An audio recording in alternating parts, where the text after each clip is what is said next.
Hi friends, iron தோசைக்கல் வந்து நான் வாங்கியிருக்கேன். இதை வந்து எப்படி ஈஸியான முறையில் சீசனிங் பண்ணுறது அப்படின்னு சொல்லிட்டு தான் நான் இன்றைக்கி காமிக்க போகிறேன். இதை வந்து ஃபஸ்ட்டு வந்து நம்ம லிக்விட் சோப் போட்டு நல்லா வாஷ் பண்ணி எடுத்துக்கலாம். அதில் வந்து அந்த பிளாக்காக இருக்கும், ஆல்ரெடி சீசனிங் பண்ணி வச்சுருப்பாங்க. இருந்தாலும் நம்மளும் ஒரு டைம் சீசனிங் பண்ணிக்கலாம். அப்போனா தோசை வந்து நல்லா ஈஸியாக ஒட்டாமல் வரும் கல்லில். ஸோ இந்த மாதிரி தேய்ச்சி நல்லா ரப் பண்ணி எல்லா இடத்துலையும் நல்லா தேய்ச்சி எடுத்துக்கலாம். நான் வந்து லிக்விட் சோப் தான் யூஸ் பண்ணுறேன். நீங்கள் எந்த சோப் வேணால் யூஸ் பண்ணிக்கலாம். தேங்காய் நார் இருந்துச்சுன்னா தேங்காய் நார் கூட நீங்கள் போட்டு தேய்ச்சி எடுத்துக்கலாம். ஆனால் கம்பி நார்லாம் யூஸ் பண்ணாதீங்க. ஸோ இந்த மாதிரி நம்ம வாஷ் பண்ணி எடுத்து வச்சுக்கலாம். இதை வந்து நம்ம மெயின்டைன் பண்ணுறது வந்து ரொம்பவே ஈஸிங்க. ஸோ நம்ம வந்து மெயின்டைன் பண்ணோம்னா 10 வருஷம் 20 வருஷம் 30 வருஷம் எத்தனை வருஷம் ஆனாலும் வந்து ஒரே தோசைக்கல் வந்து நம்ம யூஸ் பண்ணலாம். ரொம்பவே சூப்பராக இருக்கும்.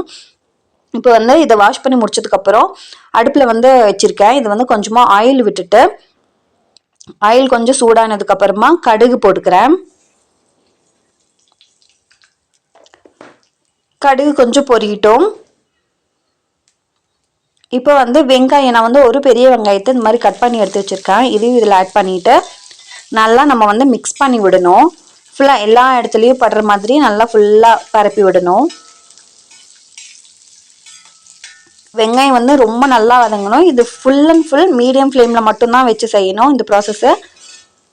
ஸோ இதோட கான்செப்ட் என்ன அப்படின்னா, எல்லா இடத்துலையும் வந்து ஆயில் வந்து ஸ்ப்ரெட் ஆகணும். ஸோ இந்த ஆனியன் யூஸ் பண்ணி ஸ்ப்ரெட் பண்ணும்போது இன்னும் நல்லா தோசை வந்து நல்லா ஒட்டாமல் வரும்.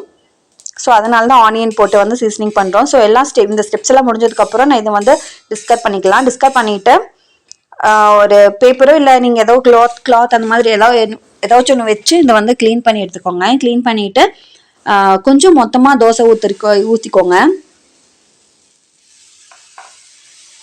ஸோ நான் இந்த அளவுக்கு நான் வந்து தோசை வந்து ஊற்றுறேன். ஃபுல்லாக எல்லா இடத்துலையும் ஸ்ப்ரெட் பண்ணுற மாதிரி ஊற்றி விடுறேன்.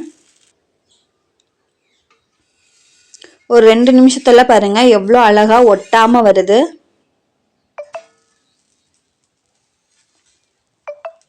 நான் ரொம்பவே மொத்தமாலாம் ஊற்றல, மீடியம் சைஸில் தான் ஊற்றிருக்கேன். இருந்தாலும் ஒட்டாமல் வருது. இதை வந்து நம்ம சாப்பிட வேணாம், டிஸ்கார்ட் பண்ணிக்கலாம். ஸோ நம்ம இந்த ப்ராசஸ்லாம் முடிச்சுட்டு வாஷ் பண்ணிவிட்டு கொஞ்சமாக ஆயில் வந்து மேலே தடவி வச்சோம் அப்படின்னா துரு பிடிக்காமல் இருக்கும். ட்ரை பண்ணுங்க.